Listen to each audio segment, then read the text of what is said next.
Number 2, साधू संतांच्या पदस्पर्शाने पावन झालेल्या भूमीमध्ये तुम्हा आम्हाला जन्म मिळाला. तुमचं गाव तर इथं भाग्यवान आहे सजनो. अधिष्ठान दैवत माझ्या मारुतीरायचं मंदिर आहे. दक्षिणमुखी तेलाचा मारुती, त्यातली त्यात आधी दुधात साखर, नंदीच्या समोर विठाला.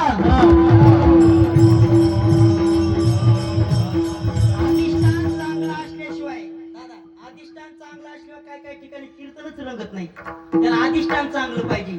गाव भाग्यवान आहे, पवित्र ते कुळ, पावन तो देश, जेते हरीचे दास जन्म घेते. एकच काम करायचं, जी संत महात्म्याने आपल्या मराठवाड्याला, आपल्या जिल्ह्याला, आपल्या तालुक्याला परंपरा लावून दिली, त्याच्या पाठीमागं चालणं तुमचं आमचं काम आहे. संत महात्मे सांगून गेले, दादा ज्याला भूक लागली त्याला भाकर द्या, ज्याला तहान लागली त्याला पाणी पाजा, ज्याला गरज लागली त्याला मदत करा. ही संत महात्म्याने आपल्या महाराष्ट्राला लावलेली आहे परंपरा.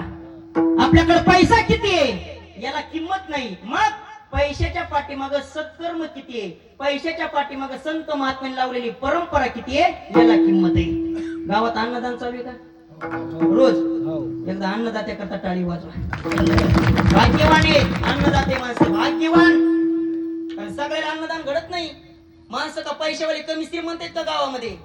जानेवारीला इस्टेट पेटून दिली तर डिसेंबर पर्यंत धनी जात नाही, इतकं धन आहे काय काय लोकांकडं. पण परमार्थात दान धर्म करायचं म्हणलं तर तुकोबाऱ्या मतात लपवा फुटल्यासारखा हात चळचळ का दान